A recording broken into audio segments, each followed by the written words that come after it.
Bonjour tout le monde, donc épisode spécial avec invité cette semaine. Donc super chaud cette semaine où est-ce qu'on traite de la voiture autonome. C'est-tu un mythe ou une réalité? En fait, voiture autonome, mais aussi conduite autonome, peu importe le véhicule. On plonge au cœur de ça avec trois invités de premier plan dans le domaine. Les gars de la startup Tessellate Robotics qui sont ici à Québec. On va voir un peu, est-ce que c'est vrai que les voitures autonomes et la conduite autonome est sur le point d'envahir nos routes ou nos sentiers hors route?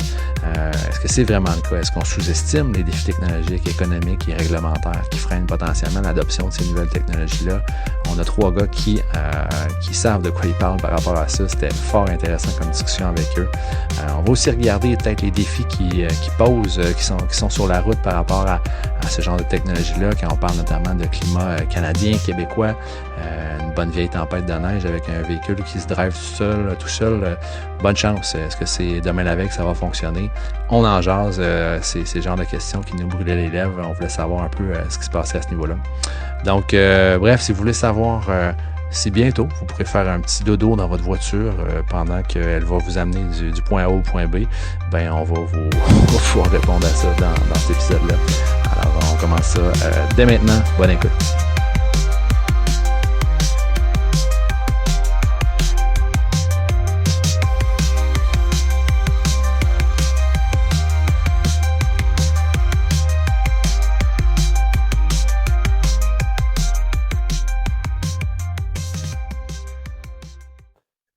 Salut, Jonathan. La caméra est par là. Ah ouais, c'est ça. Bonjour tout le monde. Donc, bienvenue à Intersection. Yes. Bienvenue à cet épisode extrêmement spécial parce que c'est notre premier épisode avec invité. Donc, on l'avait spoilé un peu il y a quelques semaines déjà. On avait dans le collimateur de commencer à inviter pas des célébrités, mais quasiment au podcast. On va se calmer. On va se calmer. Fait qu'on a de bons invités aujourd'hui. Puis là, on se la joue micro setup cowboy, les amis. Alors, on a deux micros. On va se passer ça. Premièrement, bonjour, Joe. Salut. Effectivement, je dois dire qu'on a une carte SD qui est morte. Fait que ça a un peu challengé notre setup. Puis en bon gars de tech, on n'avait pas de backup. Fait que, on a trouvé un plan B. Fait que, effectivement, oui. Ouais. Bien content de pouvoir enregistrer ça aujourd'hui, puis d'aller un petit peu plus en profond un peu dans ce sujet-là qui anime, je pense, bien des passions, bien des réflexions chez les gens. La conduite autonome, c'est quelque chose là qui a marqué les imaginaires pas mal. Là, fait que je suis bien cool de pouvoir vous avoir autour de la table pour en parler. Je présente. Oui, c'est pour ça. Je vais présenter nos invités. Ouais. Fait que dans le fond, on a la gang aujourd'hui de Tessellate Robotics. Donc, Pierre Hugo, Simon Pierre et Dominique. En fait, je vais vous laisser vous présenter un peu, puis jaser de la conduite autonome, moi, ça a été naturel. Je vous connais un peu les boys depuis 2 ans, puis je vous vois aller. 3 ans. 3 ans, je pense. 3 ans. 2 ans et demi. Mais moi et Simon, le premier contrat de consultation qu'on faisait, c'était... Oui, c'est vrai. On parle de 3 ans. Deschênes. Barry Deschênes. Oui, c'est ça. Bref, ça fait un bout qu'on se connaît quand même, puis on a pensé à vous autres directement pour jaser de ce sujet-là. Fait que peut-être les gars... pour notre auditoire international, c'est quoi qui vous êtes, puis vous arrivez de où? Peut-être vous présenter un petit peu, là. Oui, bien sûr. Moi, c'est Dominique. Je suis nouvellement docteur en navigation autonome robuste. Donc, j'ai fait mon doctorat à l'Université Laval. J'ai vraiment étudié un peu l'impact des conditions difficiles, hors route, etc., particulièrement la neige puis l'hiver, sur les algorithmes de navigation autonome. Puis un peu proposer des pistes surtout, puis quelques nouveaux développements pour essayer de les rendre plus fonctionnels dans les environnements comme ceux qu'on a au Canada. Puis plus récemment, avec les gars, on a fondé Tessellate Robotics qui vise à commercialiser, maturer plusieurs des modules technologiques qu'on a développés dans nos études et des nouveaux pour aller avoir un impact, maximiser l'impact qu'on peut avoir avec toute cette belle expertise-là, puis essayer de mobiliser un effort de création d'un pôle d'excellence de robotique au Québec ou au Canada. Très cool. OK. Bonjour, je m'appelle Simon Pierre. Merci de nous recevoir. En passant, c'est vraiment cool. Je suis content d'être là ici ce soir. Donc, de mon côté, j'ai un background un peu plus logiciel. J'ai étudié à l'Université Laval en génie logiciel. Puis après ça, à la maîtrise, puis au doctorat, je me suis spécialisé avec Dominique en robotique. Moi, ma spécialité, c'est vraiment la perception 3D dans des conditions difficiles. Donc, tous les algorithmes qui vont permettre de se localiser dans l'environnement avec des capteurs LIDAR, on pourra en reparler plus tard. Yes, ouais. C'était ma spécialité de recherche. Puis maintenant, chez Tessellate, je suis responsable du développement de la technologie là-bas. C'est ça. Très cool. Parfait. Merci. Pierre-Hugo? Yes, moi pour commencer, je ne suis pas docteur.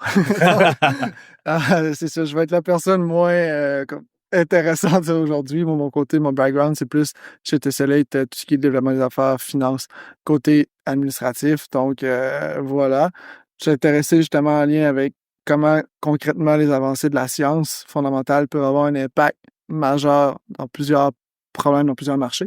Fait aujourd'hui, c'est ça. Je pense qu'à le mentionner, Dominique et Simon-Pierre sont très humbles, mais au niveau expertise, ils sont vraiment très forts. Donc, c'est pas juste fort ici à Québec, à l'Université Laval, si on parle niveau mondial.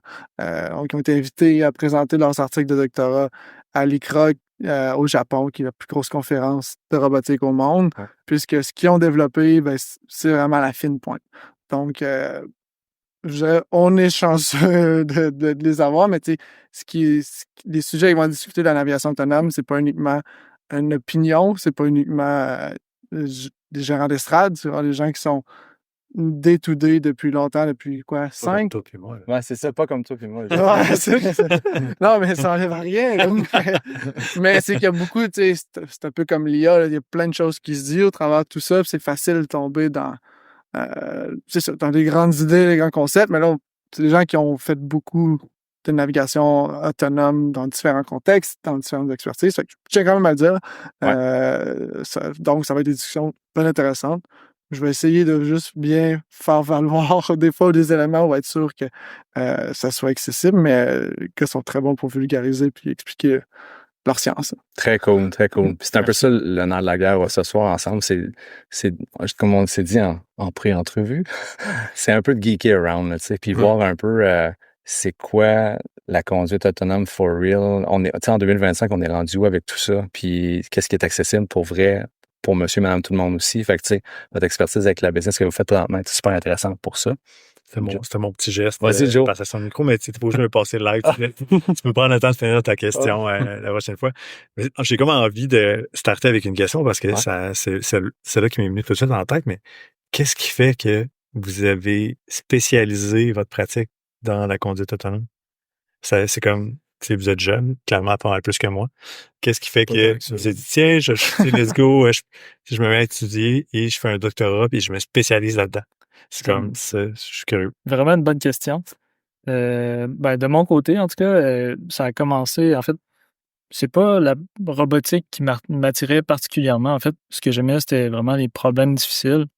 Puis, dans le fond, quand j'ai fait mon bac en génie logiciel, mon dernier stage, je l'ai fait dans le laboratoire de robotique de l'Université Laval. Puis, il y en avait en masse. J'en ai vu des problèmes pendant ce stage-là. Je trouvais ça super intéressant, la robotique. Donc, pour moi, ça a été un choix simple de continuer vers là. Puis, il se trouvait que dans le laboratoire de robotique mobile à l'université, c'est surtout de la navigation autonome, le sujet de recherche. Donc, c'est là-dedans que je me suis spécialisé. C'est un domaine tellement fertile, tellement de beaux problèmes à résoudre que j'ai juste un beau terrain de jeu pour moi. Ouais. C'est vrai que Simon, il aime ça, les défis. Il est bon pour régler des défis pas mal rapidement, parce qu'il est meilleur que moi. Moi, dans le fond, ce qui m'a fait virer vers là, disons, je nous remets au niveau du baccalauréat, là, dans le temps. J'avais l'impression d'avoir j'avais déjà une job de sécuriser dans le domaine médical avec une super belle entreprise. Puis pour moi, c'était comme un peu réglé, là. C'était là que j'allais. Puis à Sherbrooke, on fait beaucoup de stages. Fait qu'il m'en restait un dernier. Puis j'ai dit, je vais en profiter pour aller virer fou puis essayer les domaines de recherche universitaire. Puis ça a donné qu'il y a eu de quoi, là, c'était un nouveau prof qui voulait faire de la recherche sur des véhicules téléguidés dans la neige, là. Puis j'ai dit, regarde, rien à perdre, là. Au plus, je vais jouer avec des autos téléguidés pendant 4 mois, puis ça sera ça mon stage. Puis quelque chose que j'aimais, c'était l'idée de maximiser ton impact, puis de aider les gens dans la société, tu sais, créer quelque chose avec l'ingénierie qui peut vraiment beaucoup aider les gens. Je pense que c'est ça le véhicule motivateur principal. Puis dans le domaine médical, j'avais vu comme quelque chose, mais ça me donnait un peu l'impression que c'était très difficile d'avoir un gros impact dans ce domaine-là parce qu'il y a des énormes barrières au marché. Tandis que dans la robotique mobile, j'ai pris le temps de commencer à étudier ce qui se passait là, puis à regarder un peu l'industrie, puis c'est le Far West, ou du moins dans le temps, là, c'était tout nouveau, puis il y a tellement de nouvelles choses à faire. Tu peux donner à quelqu'un qui fait des standards, puis tu vas avoir un impact énorme parce que tu vas un peu accélérer le développement des technologies ou les rendre plus sécuritaires. Puis il y a tellement de choses à faire. Puis ça m'a surpris, mais j'ai fini par juste poursuivre dans cette voie-là. Au début, je voulais pas faire un doctorat. Je me suis ramassé à poursuivre plus longtemps parce que je voulais voir où est-ce que ça pouvait aller, un peu tout ça. Puis en tout cas, je pense qu'on est très content d'avoir choisi la voie de se spécialiser dans ce domaine-là. Très cool. Moi, je nous lancerais directement dans le vif du sujet, à savoir, tu sais, on en est où aujourd'hui avec être capable d'avoir quelque chose sur 4 roues qui se promène tout seul, là? C'est quoi le portrait actuel des technologies en ce moment? Moi, j'ai une idée. Vas-y. J'ai reviré ta question. Hey, vas-y. C'est quelque chose que je trouve le fun dans les podcasts. C'est un peu le take economy, là. C'est vous, en tant que podcasteur, vous avez vos opinions, vos takes, puis là, des fois, vous regardez, ça arrive-tu, ça arrive pas. Ouais. On pourrait faire un mini-jeu de même, puis prendre vos opinions sur où c'est rendu. Puis après ça, nous, on amène où ce que nous, on pense. Comme ça, vous allez pouvoir vous vanter. Là, Ou pas. Ou pas. Je propose, mais Non, j'insiste pas. Hey, on aime Parce ça. que je trouve que ça donne vraiment un raw input de qu'est-ce que vous pensez. Ouais. Probablement que vous avez majoritairement raison, mais ça serait cool d'avoir des petits bouts où on surestime des fois où c'est rendu. Là. Ben, moi, je pars beaucoup avec le bout sur les voitures autonomes, où est-ce qu'il y a des espèces de niveaux de conduite autonome. C'est 1 à 5, si je ne me trompe pas. Ça Là, part à 0 même. Ça part à 0. Fait que 0 à 5, merci. Fait que 5 étant genre, tu t'assois les 2 pieds sur le pouf dans ton char, puis tu t'en vas à Toronto, puis tu fais un dodo tout le long. C'est un peu ça que j'ai cru comprendre, que c'était comme l'Eldorado. C'est le 4, ça? C'est quoi le 5 d'abord? Ouais, dans le fond, si je me trompe pas, le niveau 4, la voiture va être autonome sur la majorité des routes, mais ça peut... mais en fait, disons, quand tu choisis ta destination, si c'est en dehors d'une route qui est navigable de façon autonome, à un moment donné, il va falloir que tu interviennes. Niveau 5, c'est peu importe la route, peu importe où tu veux aller, c'est la voiture va le faire tout seul. À 100%. Ouais. OK. Donc, niveau 4, tu vas avoir certains inputs de l'humain, mais pas tant. En fait, c'est selon l'endroit où tu veux aller. Si tu veux rester en ville, disons, souvent, niveau 4, ça va être suffisant. La voiture va le faire de façon autonome. À 100%. Ouais. OK. Mais si je veux aller, je sais pas, là, je veux aller dans l'Ouest canadien puis prendre des terrains qui sont hors des sentiers battus un peu, puis là, ça marchera peut-être pas nécessairement. Là. Non, c'est ça. Dans ces cas-là, où est-ce que tu as des petites routes ou des choses qui sont un peu plus difficiles à interpréter pour une voiture autonome, là, elle va sûrement te demander d'intervenir. C'est ça. Mais quand c'est elle qui conduit, tu n'as jamais à intervenir. Elle va toujours conduire de façon autonome. OK, parfait. Hiver comme été. C'est ça. Moi, mon take part beaucoup de là. Joe, veux-tu ajouter... Non, mais je veux entendre. Mon take est là, c'est que l'autonomie de la voiture, c'est un peu comme un rêve. Tu sais, on est très sci-fi, nos deux têtes, moi puis Joe, là, on est très future is now. C'est un peu fou tout ce qui se passe présentement, puis on se dirait qu'on vit dans un film de science-fiction qui commence à se développer non-stop, avec autant du beau que du mauvais. Mais moi, mon rêve de toute cette conduite autonome, c'est que, on puisse... la voiture, elle nous amène du point A au point B. Le véhicule fait une tâche du point A au point B sans aucune intervention humaine, point barre, mais j'ai comme l'impression qu'on s'approche de ça, ça va de plus en plus vite, mais c'est pas encore... le commun du mortel est encore avec, je sais pas moi, son Pontiac Sunfire, là, 92, là, trouillé, puis il l'amène tout seul à 100%, puis il n'y a pas d'autonomie là-dedans. Là, fait que c'est pas encore super accessible, toute cette affaire-là, dans ma tête à moi. Là. Joe, ton tête? Moi, écoute, je suis parti dans ma tête vraiment intensément parce que, tu sais, dans le fond, j'étais en train de réfléchir puis je me disais à quel point le gap entre, là, on parle de voiture autonome, mais de véhicule autonome. Là, on passe ailleurs, là. On peut penser qu'on est sur quelque chose qui... un véhicule qui mettons, un peu un drone autopilote. On en entend déjà parler, les pilotes, les genres de taxis autonomes aussi, ces trucs-là. Fait moi, dans ma tête, c'est un peu là, je dis, je sais pas c'est quoi la perspective actuelle de penser que on travaille très fort sur les voitures actuellement, mais est-ce que dans la courbe, les véhicules, tu sais, dans le fond, les appareils autonomes, disons, qui vont être plus aériens, sont-ils bien loin, tu sais, dans la perspective? Ça, c'est ça qui me faisait réagir dans un premier temps, mais je pense que oui, je pense que le véhicule risque d'être un peu actuellement, pas le véhicule, mais la voiture risque un peu d'être ce qui va jeter peut-être beaucoup de bases. Mais je pense que rapidement, on va se rendre compte peut-être que les infrastructures sont un frein peut-être au développement. Puis tu sais, on le voit juste d'un point de vue socio-économique. C'est dur d'entretenir des routes, ça coûte cher, c'est problématique. Alors que là, on commence à rêver et à se dire, hey, ben, on a peut-être finalement un avancement technologique qu'on peut combiner avec d'autres, puis là, on rêve gros dans la science-fiction. Hein?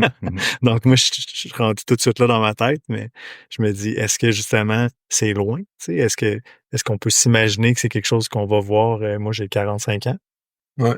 Tu sais, est-ce que je peux vraiment croire que ça va être quelque chose concrètement que je vais voir de mon vivant? Ben, mettons, c'est des bons takes. Hein? C'est intéressant. Je pense que tu peux le voir maintenant si tu prends un billet d'avion pour San Francisco. Tu peux coller des Waymo autonomes. Ouais. Puis ça doit être assez flyé de voir le volant tourner tout seul. Ouais. Puis toi, t'es assis en arrière. Puis ça doit faire un petit peu peur. Fait qu'il y a des endroits dans le monde où ça fonctionne déjà. Là. Des camions sur le routier, mettons, qui sont quand même bien autonomisés. Je pense que ça prend encore quelqu'un qui est encore dedans. Mais c'est sûr que l'espèce de notion d'autonomie générale, où ce que n'importe quel véhicule, n'importe où, ça va quand même être vraiment compliqué là, à chercher. Puis souvent, c'est quoi la règle? On surestime ce qu'on peut faire dans 5 ans, puis on sous-estime ce qu'on peut faire dans 2 ans. Il y a comme une règle comme ça. Là. OK. Cette règle-là. Fait que peut-être que je pense que c'est te l'inverse. complètement Ouais. Si on sous-estime ce qu'on peut... On surestime ce qu'on peut faire en 2 ans, mais on sous-estime ce qu'on peut faire en 5 ans. Peut-être. On va la mettre en show notes. Ah! Je peux leur dire, mais Oh, je vais compris. Ouais, dis-le donc, là, juste pas... Je vais le dire, je vais me tromper. Là. Mais ce qui arrive, c'est qu'on surestime ce qu'on peut faire en 2 ans, mais on sous-estime ce qu'on peut faire en 5 ans. OK. Comme traduction. OK. Fait que c'est ça. L'autonomie routière, il y a eu énormément de progrès dans les dernières années. Ça origine du fait que on peut vous donner peut-être un petit cours d'histoire sur comment ça s'est passé. Let's go. C'est l'agence de recherche de l'armée américaine, le DARPA, fait que les projets avancés de recherche de l'armée américaine. Il y a quelqu'un qui a eu une méchante bonne idée à l'intérieur de ça. Il a dit à la place, ben, on s'attend à ce que l'autonomie, ça avance beaucoup dans les prochaines années, puis ils ont calé ça avant 2007, là. Fait que ça fait quand même un petit bout. Wow. On pense qu'il y a beaucoup de tech qui est rendu là, les ordinateurs prennent en puissance, les caméras coûtent pas cher, il y a sûrement moyen de conduire des véhicules de manière autonome. Ils sont capables d'envoyer des sondes sur Mars, sont capables de faire déjà des bonnes choses. Puis on dit qu'à la place d'investir des milliards de dollars en développement à l'interne, ben, ils ont créé une compétition. Où ce que pour beaucoup moins d'argent, ils mettaient des prix. Mais même si beaucoup moins d'argent pour le DARPA, c'est beaucoup d'argent pour des entités comme des universités partout dans le monde. Puis ils ont lancé les défis pour développer des technologies ou dire est-ce que vous êtes capable de traverser un désert aux États-Unis de manière complètement autonome sur 250 km? On n'a rien à perdre, mais on verra si vous vous rendez. Puis si vous vous rendez, vous allez faire beaucoup d'argent, mettons. Puis là, il y a beaucoup d'équipes qui sont allées, ils s'est installé des tentes, ils lançaient les robots. 250 km.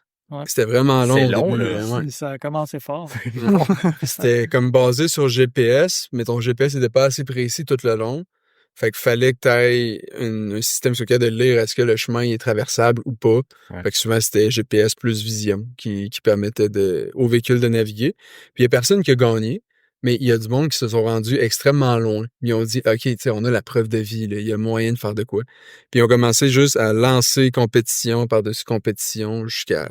Tu sais, nous, quand on a fait nos doctorats, on a participé à une qui était en 2020, là, 2021. Donc, ils ont juste continué, puis ça a fait avancer les technologies massivement parce que tous les meilleurs chercheurs au monde se cassaient la tête sur ce problème-là. Ça a créé beaucoup d'attention, il y a eu beaucoup d'investissements.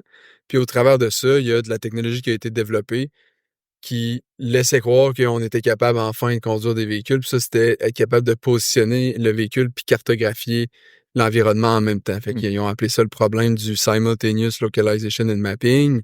Ils ont vu qu'ils étaient capables de régler ça, puis ils ont dit, OK, avec ça, on est capable de faire de l'autonomie. Puis il y a un gros hype qui est arrivé, il y a de l'investissement, hein, comme vraiment, vraiment beaucoup d'investissement qui a été dans ces startups-là, qui faisaient la promesse de nous, on est allé, on a compétitionné au DARPA Challenge, on est les bonnes personnes pour développer cette tech-là. Puis ouais, il y a plus de l'argent sur ces gens-là, ils ont fondé ça. Ils ont fait beaucoup, beaucoup d'avancements, puis honnêtement, des accomplissements vraiment impressionnants. Là. Ils ont réussi à faire de l'autonomie à Pittsburgh, à San Francisco, en Arizona.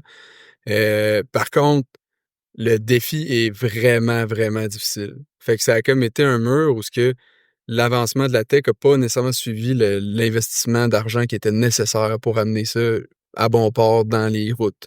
Puis là, j'ai parlé beaucoup, mais je peux laisser Simon essayer d'expliquer, mettons, le niveau de complexité de ce défi-là. Ouais, ouais. Ben, effectivement, là, tu sais, je pense que ça aurait été plus simple. Ben là, peut-être que le marché n'était pas prêt pour ça. Là. Ça aurait été plus simple de commencer dans le domaine hors route parce qu'il y a beaucoup moins de contraintes. Entre autres, un exemple simple, une voiture qui se promène sur l'autoroute, si jamais elle ne sait pas comment réagir, elle ne peut pas s'arrêter. Sinon, elle va causer un accident. Donc, être capable de gérer une voiture, il faut toujours qu'elle soit en mouvement. Premièrement, ça, c'est déjà très difficile. Aussi, n'importe quoi peut arriver. Tu sais. Je pense qu'on a tous déjà vu des images de juste un sac de papier qui vole devant une voiture, puis là, la voiture, elle ne sait pas comment réagir. Ouais. T'as beau essayer de prévoir tout ce qui va arriver, jamais tu pourras prévoir tout ce qui se peut. Donc, tout ça, ça rend la navigation autonome, surtout dans le routier, là, très difficile. Fait que mais par contre, tous les investissements qu'il y a eu là-dedans, toute la bulle des véhicules autonomes, ça avait vraiment fait avancer les choses. On le voit d'ailleurs, comme Dominique mentionnait tantôt, là, avec Waymo, qui maintenant ont des taxis autonomes à San Francisco, c'est ça? Ouais. Donc, ça a vraiment bien avancé depuis ce temps-là. Mais il reste encore des défis à résoudre, c'est sûr. Tu voulais-tu rajouter quelque chose? Non. Puis, un autre élément, c'est, tu sais, quand tu es sur le domaine routier, il faut que tu offres des garanties de performance. Ça veut dire qu'il faut que tu sois capable de montrer que ton véhicule 99,9999, puis là, j'oublie le nombre de 9, mais ils appellent ça la courbe des 9. Là. Ouais. Fait que ça commence à coûter cher à un moment donné, ton 8e 9 après la virgule. Là, tu sais. Mais c'est ça que ça prend parce que c'est un domaine qui est ultra contrôlé, qui est ultra normé. Tu sais, je vous fais un parallèle avec le domaine médical quand je parlais au début. C'est très difficile de prouver que ton véhicule est capable de faire ça constamment. Puis, dans le fond, ça prend un degré de supervision tant que tu n'es pas capable de le prouver. Fait que ça prend des experts qui vont superviser un peu ta flotte de véhicules, s'assurer que tout est beau. Puis même si c'est hyper... Ben, en fait, on va tout donner le crédit à Waymo pour être capable d'envoyer des flottes de véhicules autonomes dans une ville comme ça doit tellement être complexe. Mais le ratio de personnes par véhicule, c'est quelque chose comme 1,7 aux dernières nouvelles que j'ai eues. Fait que ça prend encore, puis c'est souvent ça, ces technologies-là, ça prend beaucoup d'experts pour les faire fonctionner en continu. Mais tu sais, après ça, si tu compares ça à, disons, un chauffeur de taxi typique, si tu comptes tout le temps qu'il passe à attendre les courses puis à offrir ce service-là, même s'il n'y a pas de demande à ce moment-là, mais son coût pour la société est quand même moins élevé qu'une équipe d'experts qui va superviser toute la flotte de Waymo. Ouais. Fait que pour être capable d'aller chercher les retours sur investissement, soit il faut qu'ils diminuent le monde qui vont superviser leur flotte, mais ça va être difficile, là, de la courbe des 9, là, de continuer à faire descendre ça. Soit ils scalent ça, disons, sur une très grosse géographie avec une vraiment grosse flotte de véhicules en gardant le plus possible le même nombre de personnes. Puis là, ben, stay tuned, on verra parce que visiblement, il y a des gens chez Google qui y croient et qui font continuer à avancer ça. Amazon aussi ont leur compagnie, là, Zoox, qui fonctionne très bien. Fait que c'est ça. C'est un défi extrêmement difficile à scaler comme modèle d'affaires parce que ça coûte tellement cher en ce moment en expertise puis en cerveau à faire rouler puis en développement que je pense que c'est un beau défi là, à contrer, mettons, ce qui existe déjà. Là. Dans le domaine de la recherche, êtes-vous en constant contact avec un peu tout ce qui sort dans le domaine de la conduite autonome? Tu sais, j'ose imaginer que tout ce qui sort comme research paper, vous êtes un peu à l'affût de ça. Comment ça se passe, là, l'espèce de communauté internationale qui développe un peu les mêmes affaires que vous autres? Ouais. Ben, c'est une super bonne question. Oui, ben effectivement, là, moi, personnellement, j'ai pas encore terminé mon doctorat. Là. Je suis vers la fin, mais j'ai pas encore terminé. Fait que j'ai pas le choix de me garder à jour un peu sur la littérature sur le sujet. Puis je dirais qu'en ce moment, il y a toujours un gap là, entre la recherche scientifique et ce qui est vraiment sur le marché. Mais en ce moment, en recherche scientifique, on est rendu, je dirais, à l'étape de les edge cases. Donc, vraiment les cas très spécifiques qui vont faire échouer les algorithmes de navigation autonome. Essayer de rendre la navigation autonome robuste à ces cas-là. Je pense qu'on est rendu là. Dans le domaine scientifique, je pense qu'on considère que la navigation autonome, pour la majorité des cas d'utilisation normaux, sont réglés. OK. Ouais. Donc, c'est quand même cool à savoir. Maintenant qu'il y a un gap, ben, on peut s'attendre à ce que dans quelques années, ce même niveau de robustesse-là se rende dans des produits commerciaux. Mhm. Donc, c'est ça. Très cool. OK. Ben, content de voir que je me doutais un peu de la réponse, mais que cette espèce de communauté-là travaille de pair pour s'assurer que tout le monde, on se monte vers le haut, puis que tout le monde se jase un peu, puis on est au courant de tout ce qui sort rapidement. Là. Fait que c'est un bon truc. Là. Je pense qu'il y a du bon, mais il y a aussi certaines communautés desquelles on peut apprendre. Tu sais, par exemple, la communauté de l'AI, il y a énormément d'open source, puis quand tu publies un paper, le standard, c'est de le rendre vraiment facile à utiliser. Fait que souvent, tu vas implémenter ça dans des grosses librairies qui sont reconnues. Fait qu'il y a comme beaucoup plus de transparence dans ce domaine-là. Tandis que dans le domaine de la robotique, c'est encore très industriel puis protégé par le secret industriel. Ce qui fait en sorte qu'on n'a pas non plus accès à vraiment tout ce qui se passe. Puis il y a certaines des compagnies qui vont limiter un peu les publications ou de montrer les avancées qu'ils font parce qu'ils veulent le mettre à l'intérieur de leur système puis ils veulent que personne ait accès à ça. Ce qui est correct, là, c'est des stratégies d'entreprise. Maintenant, on comprend beaucoup mieux ça. Mhm. Mais il y a peut-être quand même un effort de open source qui aurait facilité ou accéléré les développements de l'autonomie. Ou ce que si tout le monde s'était mis en arrière comme un peu le pari de Facebook de mettre ça open source, c'est dans un de vos podcasts que vous avez expliqué ça. Ça a tellement fait accélérer, puis même dans les plus grands gagnants, c'est les gros joueurs qui mettent ça open source. Ça aurait peut-être permis d'accélérer ou de se rendre plus loin là, qu'on est maintenant, parce que tout le monde se serait mis sur un même pipeline, parce que le problème il est vraiment complexe. Hey, j'imagine. Hein? Ouais. Puis il y a des équipes surspécialisées, de centaines de milliers d'ingénieurs qui travaillent sur ces problèmes-là, sur des petits morceaux.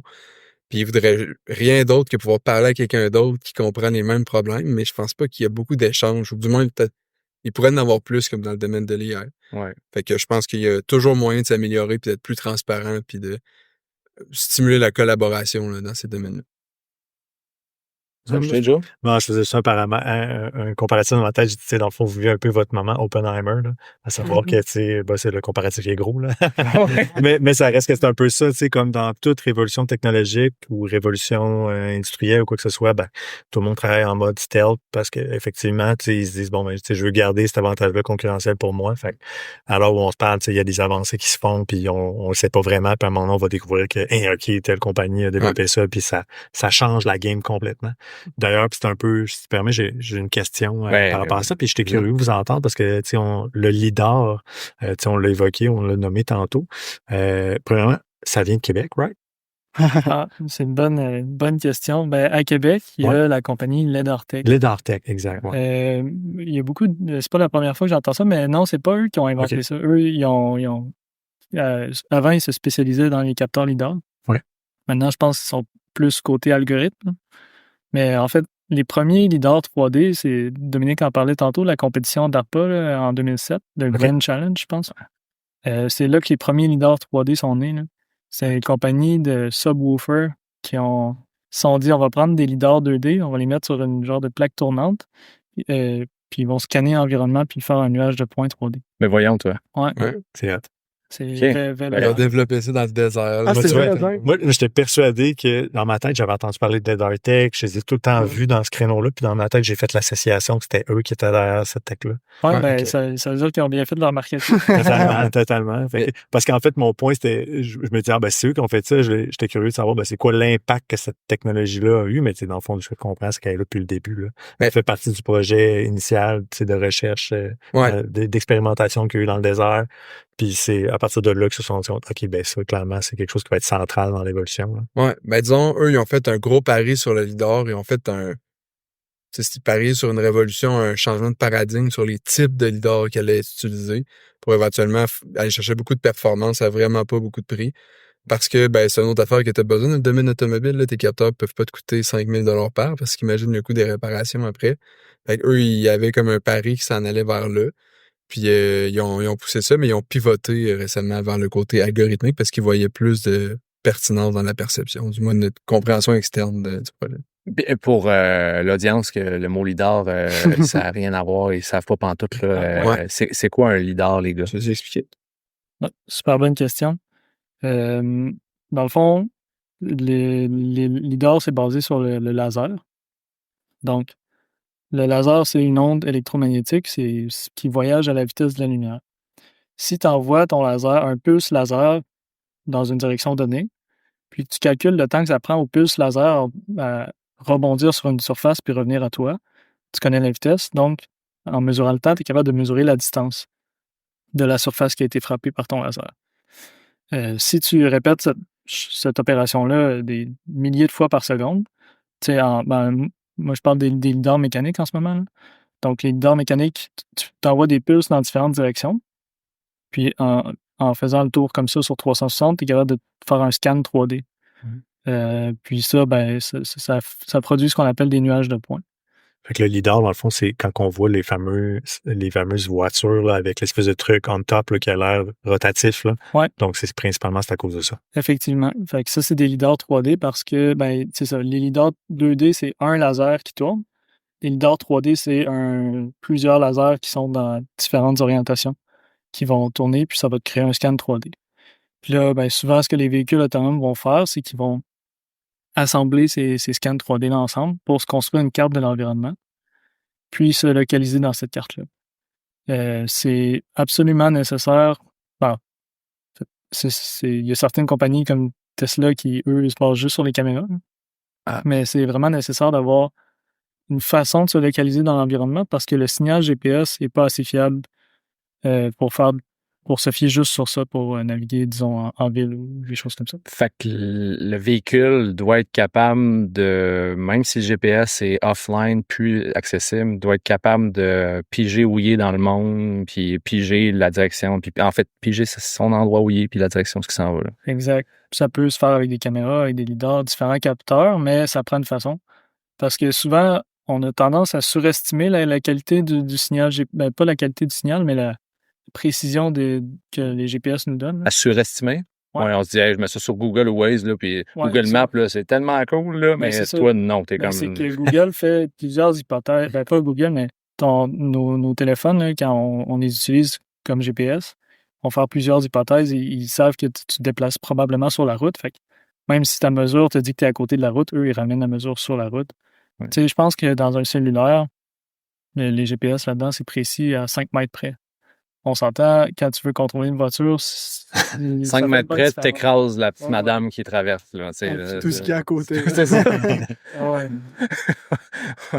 C'est un peu morbide ce soir, mais bon, c'est la réalité. C'est la réalité. Donc, ça prend de quoi de hyper précis. Là. Exact. Donc, c'est pour ça. Il y a certains cas où il y a moyen d'augmenter la précision du GPS, mais c'est dans certains cas très spécifiques. En ville, le signal GPS va souvent rebondir sur les édifices. Ça va faire du multipath qu'on appelle. Donc, ça aussi, ça va te créer une erreur. Il y a plein de sources d'erreurs quand tu utilises des GPS qui rendent ça complètement inutilisable pour naviguer de façon robuste. Fait que là, est-ce qu'on est, dans le fond, sur la nouvelle course à la prochaine technologie qui va venir s'ajouter à celles qui sont déjà existantes pour corriger ce qui reste à corriger? C'est une super bonne question. Souvent, on voit une petite guerre entre les lidars, les caméras, de plus en plus les radars aussi de navigation. Mais j'ai l'impression que, en fait, le futur, là, la solution qui va être la meilleure, ça va être une combinaison de toutes ces capteurs-là mis ensemble. Ouais. OK. Ouais. Ça va être ça le plus robuste. C'était un peu ça ma question, c'est au niveau des véhicules autonomes. Donc, c'est quoi la meilleure techno pour le faire? Mais là, toi, ton educated guess, là, c'est que d'après moi, ça va être un merveilleux mix des trois, vraiment bien ingénié. Ouais.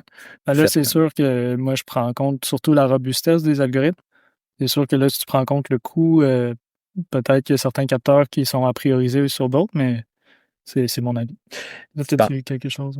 Non, c'est bon, c'est très bien répondu. Tu parles de robustesse des algorithmes. Là, regarde, j'ai mon Google ici, le Google Pixel 8, là, qui date d'1 an à peu près. Là, puis ils mettent par défaut, ils vont pas mettre top of the edge matériel là-dessus. Il y a du bon matériel, mais tu peux avoir des cellulaires qui valent 2 fois le prix. Mais ils se basent sur un algo qui est vraiment... Ils misent énormément sur les algos pour pallier à du hardware qui est un peu de plus basse qualité. Là. Fait qu'on on parle un petit peu de ça ici aussi, là, j'ai l'impression. Effectivement, surtout pour les caméras, là, je pense que même chose pour les caméras, là, des petites caméras comme ça, comme dans les cellulaires, ça vaut quelques dollars, tandis que ça prend quasiment des aussi bonnes photos que des appareils professionnels. Oui, c'est ça. Donc, ouais, effectivement, il y a aussi moyen d'augmenter en utilisant quelques trucs de signal processing, là, de la qualité des mesures qui sont prises, mais il reste qu'il y a quand même une limite minimale, disons pour les voitures autonomes. Là, Ouais. ça prend un minimum de qualité dans les mesures. Mettons qu'on geek around, là. Tu sais, de notre vivant, là, on va se rendre où avec tout ça? Selon vous, là? Hey, là, on sort notre boule de cristal à côté, là, vraiment. Là. Mais tu sais, on va se rendre jusqu'où? On va voir quoi dans les prochaines décennies qui s'en viennent, selon vous? Là?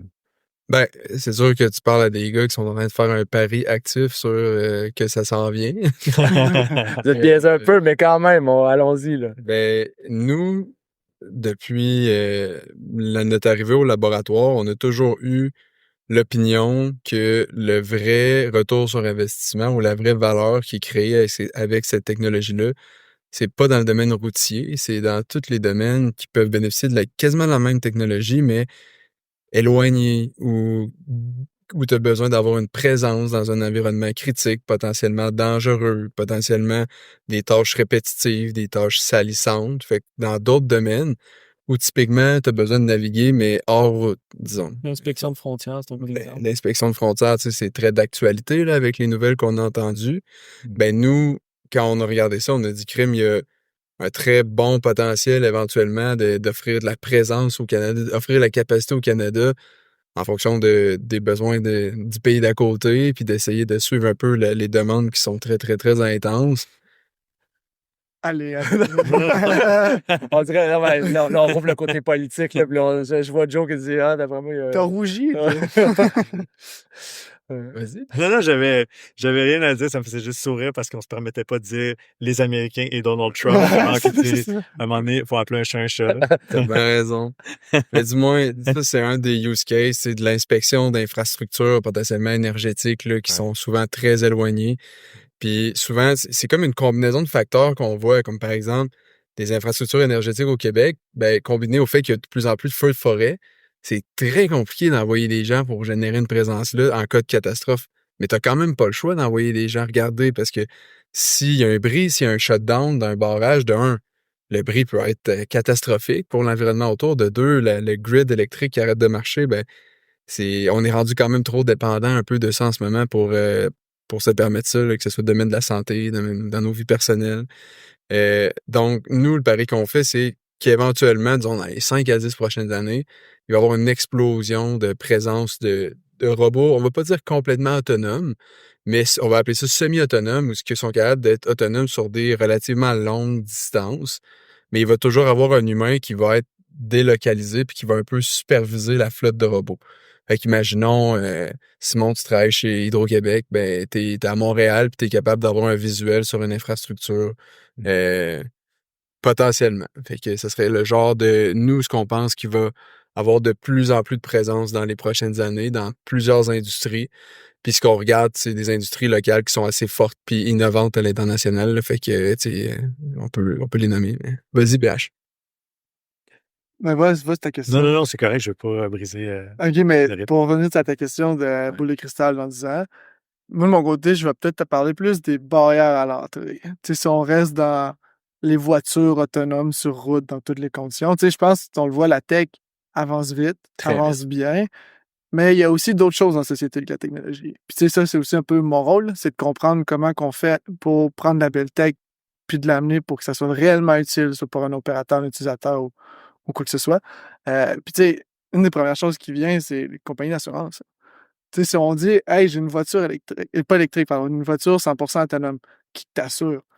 Toyota qui te l'a vendu, le conducteur, mais qui conduit pas, qui est responsable, tu sais, fait ça va changer drastiquement. En fait, il va falloir que drastiquement, il y a des paradigmes qui changent parce que, tu sais, on va dire Waymo, c'est une compagnie de taxi en Californie qui est une entreprise, une société qui est très avancée au niveau de l'innovation. On arrive, mettons, au Québec, quand on fait des choses bien, on fait des choses des fois peut-être un peu compliquées, mais quand même, tu sais, on arrive, puis là, il y a une compagnie américaine qui va probablement falloir qu'elle assure son utilisateur final parce que c'est qui va le backer. Tu sais, ça change tellement de choses que c'est pas juste la capacité technologique, mais après, c'est de dire aussi, tu sais, là, ça, c'est le facteur, on dit assurance, mais autre aussi, sabotage. Tu sais, si on arrive, puis là, ben, hey, tu sais, on a tout un peu le même réflexe. Tu achètes une nouvelle tech, tu essaies de la faire planter. Tu sais, comment faire en sorte que ça marche pas, là. Puis là, ben, c'est de pousser un peu plus loin, puis là, ben, ça amène des erreurs. Tu sais, dire, hey, la voiture est autonome, mais c'est pas être autonome, je tire une chaise en avant, pouf, pète le char. Tu sais, ou créer des cas d'échecs qui sont clairement créés par l'homme, ben, ça va arriver, là. Puis quand ça arrive, qu'est-ce qu'on fait? Qui devient, on va dire. Responsable. Exactement. Fait qu'il y a aussi tout ça en parallèle. Là, fait que, puis là, si je parle maintenant sur route, en route aussi, ben comment. Tu sais, nous, on dit, on offre des outils aux travailleurs. On remplace pas les travailleurs. Tu sais, on fait les choses que ce soit dangereux, répétitif ou que personne ne veut faire. Fait que là, c'est là que c'est pertinent. Mais après ça, si on revient à la voiture full autonome, tu sais, il y a une liste d'éléments qu'on peut sortir qui dit, OK, la tech, même si ça prouve qu'elle marche 100% bien, été comme hiver, dans la boîte, chemin de la CEPAC, encore là, est-ce qu'on va avoir le droit de l'utiliser? C'est tout ça qui va, on va dire, évoluer dans le temps puis qui va probablement freiner ben de la tech parce qu'après ça, si ta tech, ça coûte cher l'amener là, mais si la compagnie, elle l'amène là, mais pas de la vendre, elle l'amènera pas là. Elle ne payera pas les dollars d'extra, puis les derniers milestones sont les plus chers. Les dernières étapes de développement sont souvent les plus dispendieuses. Fait que tu as un coût après, tu as un retour sur investissement. Cette étape-là, je la finance-tu? Parce que si je ne suis même pas capable de le faire utiliser par mon utilisateur final, ben non, good enough, on reste avec ce qu'on a en ce moment, puis on a du gros adaptatif. Fait que c'est ça qui devient un peu le party crasher de on se plonge dans 10 ans, puis ça, c'est le trippant. Mais tu sais, il y a beaucoup de choses que le niveau technologique, c'est plus le contexte global, le contexte social qui va freiner, on va dire, une adoption pour mauvais, mais bon côté aussi. Là, ça amène une certaine cohésion aussi. Là. C'est le frein, moi, comme consommateur, je le vis déjà. J'ai un véhicule électrique, j'ai un Hyundai. En 2020, j'ai eu la première version de la Ioniq. Félicitations. Fait que j'avais des capteurs, j'avais de la conduite semi-assistée, etc. Puis j'ai changé. Je suis rendu 2024, j'ai la Ioniq 2024. Et à un moment donné, je me suis rendu compte, crème, il me semble que mon cruise control, mon système est moins performant que ma 2020. Fait que là, je me suis questionné, est-ce que c'est parce qu'ils ont été cheap puis qu'ils ont dit, on va mettre moins de tech? Mais non, pour me rendre compte que c'est une question d'assurance. Que les assureurs, dans le fond, puis Hyundai, évidemment, travaillent avec des assureurs, puis doivent gérer la possibilité que si tu as un accident en mode semi-autonome, ben, ils ont une partie potentielle de responsabilité qui peut se retourner contre eux. Donc, vont avoir un trigger beaucoup plus sensible. Donc, dès qu'il y a quelque chose qui peut apporter une petite difficulté supplémentaire, au lieu de persister, va tout simplement dire, OK, j'enlève le système, débrouille-toi en mode full manuel maintenant. Fait que t'es responsable, c'est plus moi. Exact. Donc, tu vois, ça veut dire que déjà, le frein, il est existant parce que les assureurs sont en mode, ouais, mais là, on gère ça comment? Fait que, très intéressant. J'avais une question. Ouais, mais j'ai assez donc je pense que tu avais quelque chose à dire. Oh, c'est correct, pas trop. La question que j'avais, c'est, on parle de véhicules, on parle mettons 4 roues, etc., possibilité de se déplacer, mais le robot humanoïde, la robotique en général, parce que inévitablement, vous êtes là-dedans. Est-ce que le robot humanoïde risque de percer le marché plus vite que le véhicule autonome? C'est une super bonne question. Les humanoïdes, je pense surtout en Amérique du Nord, puis potentiellement en Europe, ça a peut-être moins bonne presse que les robots à roues. Là. Je pense surtout les films à Hollywood n'ont peut-être pas aidé là, tout ça. Ouais. Je pense qu'en Asie, ils sont un peu plus utilisés. Mais je dirais, en tout cas, c'est quand même c'est très complexe un robot humanoïde. Là. Il y a des vingtaines de moteurs là-dedans. Ça essaie de répliquer l'humain. Puis on s'en rend pas compte, mais on est extrêmement complexe. Un robot à roues, c'est pas autant compliqué. Là, c'est 1 ou 2 moteurs. En fait, 2 moteurs la plupart du temps. Puis avec ça, tu es capable de te déplacer où tu veux. C'est juste que l'avantage du robot humanoïde, c'est que, étant donné que l'environnement dans lequel on vit a été designé pour nous, ben eux, vu qu'ils nous ressemblent, ben ils sont capables d'ouvrir des portes, ils sont capables de monter des escaliers, des choses comme ça.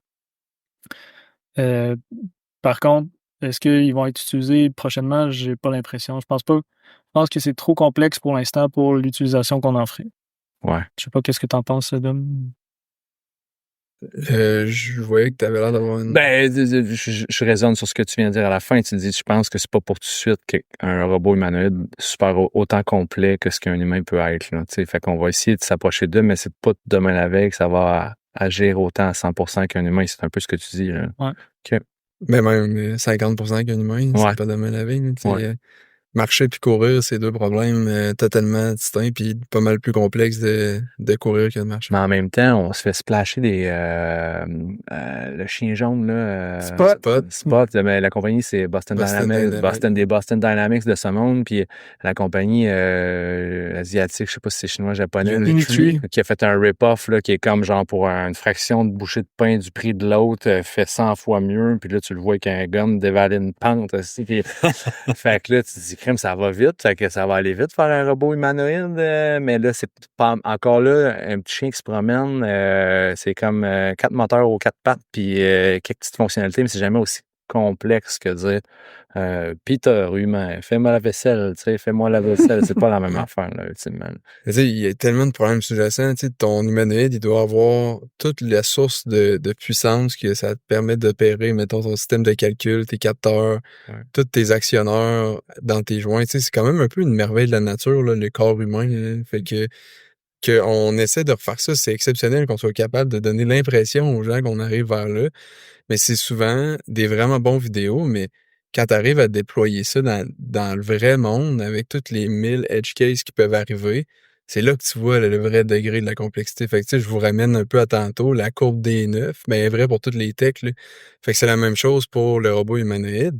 Puis souvent, pour ces robots-là, je pense que le plus de succès qu'ils ont, c'est quand ils font des grosses modifications à l'environnement pour que le robot fonctionne dedans. Ah. Mais il y a un temps où ton coût de modification d'environnement puis d'entretien un peu de tout ce gros système-là, ben tu refais le calcul. Maintenant, il y a quelqu'un comme PH qui arrive puis qui fait le calcul, ben il dit, mais t'es genre 8 fois plus cher que juste d'engager du monde pour runner ton warehouse, par exemple. Fait que en ce moment, là, peut-être les systèmes coûtent un peu trop cher pour ça. Ouais. Puis, ben, ça m'a fait penser quand tu parlais de ça. On a parlé des DARPA Challenge tout à l'heure. Ouais. Il y a eu des éditions, les premières éditions, c'était des voitures qui se promenaient dans le désert. Mais après ça, il y a eu une édition du challenge qui était des humanoïdes. OK. Il y avait une tâche à réaliser. Je pense que l'humanoïde devait ouvrir une porte, aller dévisser, fermer une valve, utiliser... Rentrer dans une voiture. Ouais, rentrer. Il y avait une séquence de tâches comme ça à réaliser avec l'humanoïde. Puis, juste ouvrir des portes, c'est drôle, là, sur Internet, il y a plein de vidéos là, des humanoïdes qu'au moment où ils rouvrent la porte, ils se mettent à... Ils font le même mouvement que la clé. Ouais, la C'est la tune de Penny Hill, là. C'est ça la soundtrack, là. On vous l'enverra. On va la mettre en show notes. Ouais, c'est super drôle. Mais il se trouve que c'est ce challenge-là, l'équipe qui a gagné, à la place de se déplacer en marchant, ce que le robot faisait, c'est qu'il se mettait à genoux, puis il y avait des petits trous sur ses genoux qui lui permettent de se déplacer. Fait que, encore là... Il a craqué un peu il a hacké le truc, là. C'est légal. Fait que ça revient le moyen de se déplacer le plus simple, puis le moins qui consomme le moins d'énergie, c'est clairement se déplacer avec des roues. OK. Fait que là, Capitaine Musk, là, avec ses robots, là, il a fait un show-off, là, il y a une couple de mois déjà, là. C'est pas demain la veille, là, tout de suite, là, nécessairement. Tu voulais-tu dire quelque chose? Non, mais... ben, en fait, je peux juste dire... Ben, tu sais, on parlait, sans parler de Musk World, mais tu sais, on parlait des robots chiens. Tu sais, ça avance, mais au début, la première question, c'est qu'est-ce que je vais faire avec ça? Ouais, c'est ça aussi. Tu sais, c'est cool de le voir marcher, puis de faire une belle manœuvre, puis qu'il peut danser. Là, ouais. Il va faire deux petits mouvements, je le trouve bien cute, mais après ça, qu'est-ce qu'il fait, là? Qu'est-ce qu'il t'apporte? Qu'est-ce qu'il réalise? Fait que, tu sais, c'est encore beaucoup dans ces étapes-là. Le humanoïde, on est une couche au-dessus, puis juste pour ramener, tu sais, la complexité, tu sais, il y a des tâches à grande valeur ajoutée, il y a des tâches à moins grande valeur ajoutée, mais des fois, tu sais, on parle des enjeux de société, les travailleurs, mettons, dans les champs. On dit, hey, il y avait l'idée qui flirtait, on a vu des articles qui disaient, hey, ça prendrait des robots. Parce qu'on a travaillé aussi, on a vraiment analysé le monde de l'agriculture. Des robots cueilleurs de fraises. Là, tu pensais, ah ouais, ça serait hâte, le robot, il arrive, puis il est à quatre pattes, tout. Mais tu sais, juste réfléchir, là, le process là, de regarder, il y a une fraise, elle est mûre, pas mûre, je prends mon bras, toutes les, Voilà, se coucher. la prendre, mais Ouais. pas la rendre en jus. Ouais, Sentir, juste arracher le pédoncule, pas arracher la moitié de la fraise, la mettre dans un casseau, puis le vendre 3 piastres. Fait qu'il y a tellement de choses que l'humain est vraiment, vraiment bon que d'arriver technologiquement puis les humanoïdes, il y en a beaucoup en ce moment, je pense que c'est encore un squelette, mais il va falloir travailler sur le cerveau. Il va falloir travailler sur. Il peut y avoir plusieurs moteurs, plusieurs systèmes, mais d'avancer, puis là, oui, il y a l'IA, il y a plein de choses. Ouais. Mais c'est vraiment complexe. Fait que de dire si tu sabotes la moitié d'un champ de fraises parce que puis la moitié, ça serait excellent. Ça serait vraiment excellent. Là. Avant de dire tu retrouves des rendements similaires à, on va dire, des travailleurs bon marché, on est, je pense, quand même loin. Là. Puis peut-être dans 5 ans, dans 10 ans, vous viendrez dire il ne savait pas de quoi il parlait. Mais c'est plus qu'on va dire, on va sur le terrain, plus qu'on regarde ça, on fait holy shit. Ouais, ça va. Il y a vraiment chaque petit détail qu'on prend pour acquis dans nos vies, qu'on est capable de faire sans réfléchir, ben le robot, lui, il doit le programmer. Ça. Énorme complexité derrière Ouais, tout c'est ça. Fait que, ça. c'était ça, là. Sans ouvrir une grosse boîte de Pandore, là, mais la place de l'AI dans tout ça, la place de... Ça prend quelle place dans la conduite autonome? Donc, on parle d'une surface d'une surface algorithmique, mais toutes les algos d'AI qui sont en vogue en ce moment, l'apprentissage profond puis tout ça, ça prend quelle place? Ouais, c'est drôle. Un matin, on parlait dans l'auto avec PH de faut toujours ramener ça à des problèmes ou des innovations versus des outils. L'AI demeure un outil pour arriver à un niveau effectif. Là, en ce moment, on parle de l'autonomie pour donner des outils à des travailleurs, rendre des industries plus efficaces, plus sécuritaires. Ben, l'AI, c'est clairement un outil à haute pertinence pour se rendre plus rapidement là. Fait que quand tu développes un stack de navigation autonome pour un véhicule, ben, tu as plein de problèmes à régler. Tu as des catégories d'algorithmes. Je rentrerai pas dans le détail, mais on peut y aller plus tard si vous voulez. Mais un certain de ces problèmes-là, c'est d'interpréter ce que tu as devant toi. Puis ça, l'IA est extrêmement fort pour faire ça. Interpréter une image, dans le fond. Ouais, interpréter Ultimement, un environnement dans lequel il est, du texte, Ouais. du son qui est autour du véhicule. Il y a beaucoup de choses que créer un algorithme qui est comme un set de règles qui va vraiment faire en sorte que ce que tu comprends, tu vois là, tu comprends bien. C'est sûr, c'est le fun parce que c'est certifiable instantanément, mais c'est très complexe d'aller trouver les 1 million de edge cases possibles avec ton algorithme. En fait, même à date, ça a pas encore été fait. Puis l'AI, en ce moment, c'est l'outil qui amène le plus loin en ce moment là, vers ce problème-là. Il y a un gros push là, dans la littérature scientifique pour utiliser l'AI pour que le véhicule soit capable d'être autonome sur des vraiment longues distances dans des environnements complètement inconnus. Ouais.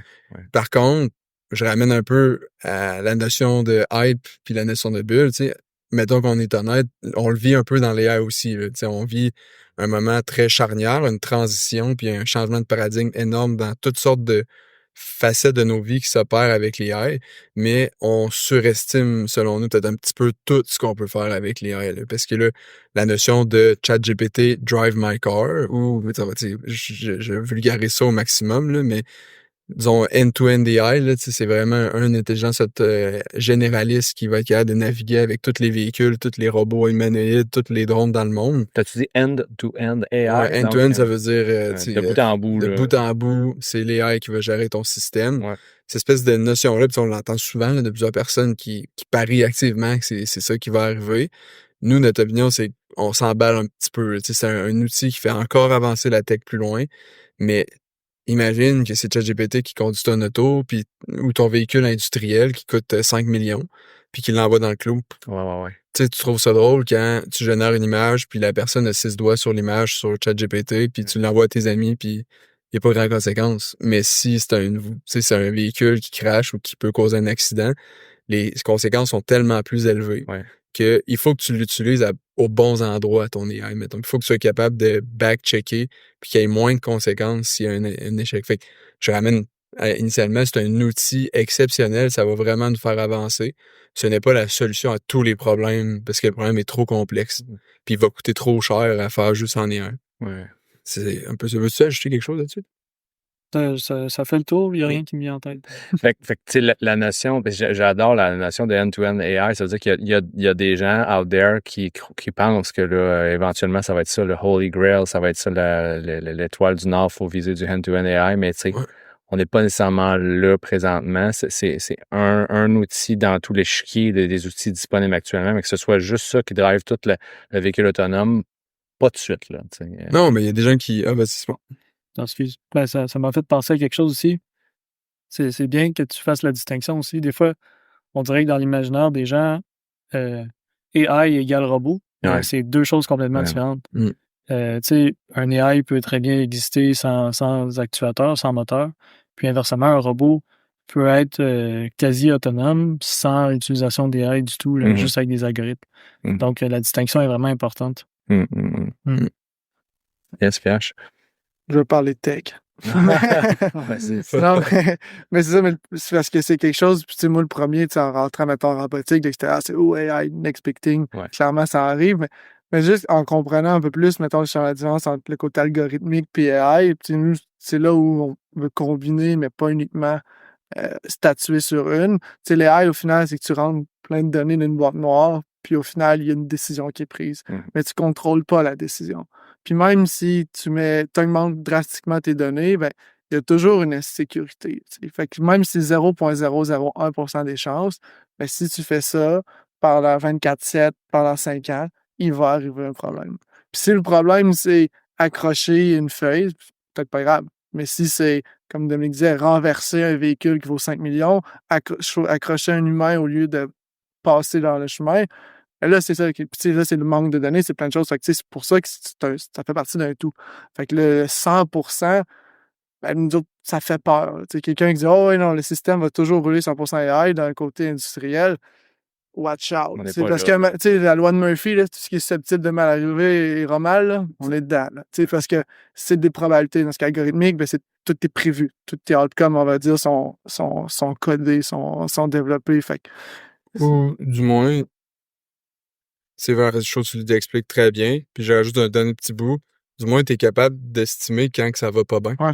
Tu es capable d'avoir un autre algorithme en parallèle qui est l'observateur qui dit « Hey, t'es en train de virer fou, calme-toi. » Tandis que l'IA, ben, des fois, tu le vois pas assez bien. Il hallucine, puis personne ne dit qu'il hallucine. Lui, il est convaincu qu'il a la bonne décision. Tu sais qu'il a halluciné, mais peut-être un petit peu trop tard. Tandis qu'avec l'algorithmique, tu peux le comprendre un petit peu plus early dans le pipeline.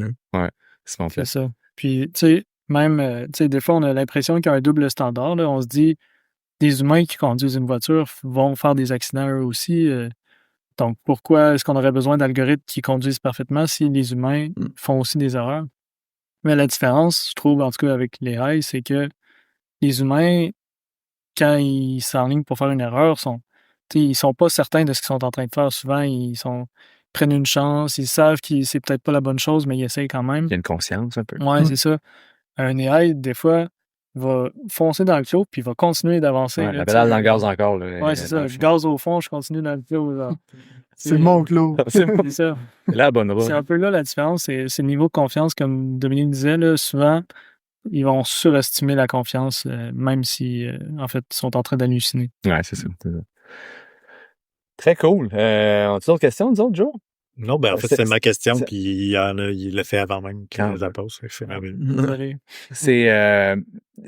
mettons qu'on rappe tranquillement, puis qu'on regarde, y a-tu qu'est-ce qu'on aimerait, mettons, que quelqu'un qui écoute retienne un peu de la conduite autonome? Mettons qu'on regarde ça, le live, là, tu sais, oui, le portrait actuel, mais votre take sur ça, qu'est-ce qu'on retient de ça, là, de ce qu'on s'est dit aujourd'hui, selon vous?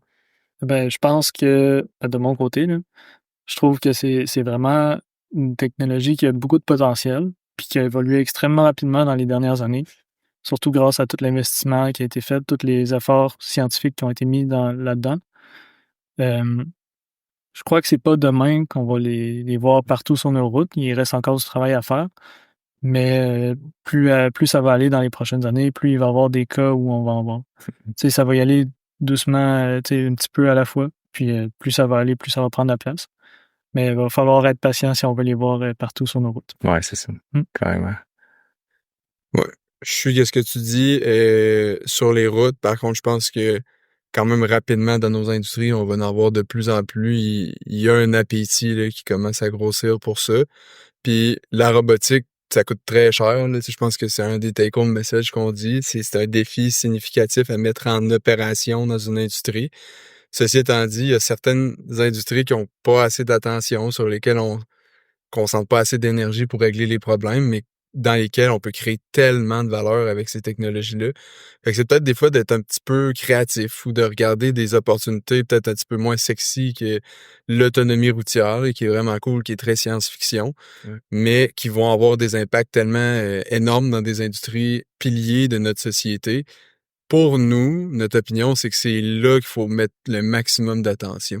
Puis ça sera pas juste nous, il y a beaucoup d'opportunités, il y a beaucoup de problèmes à régler. Puis dans notre take-home message, c'est que c'est un problème tellement complexe que c'est quelque chose qui se règle en mode collaboratif. Fait que, je ramène un peu ça.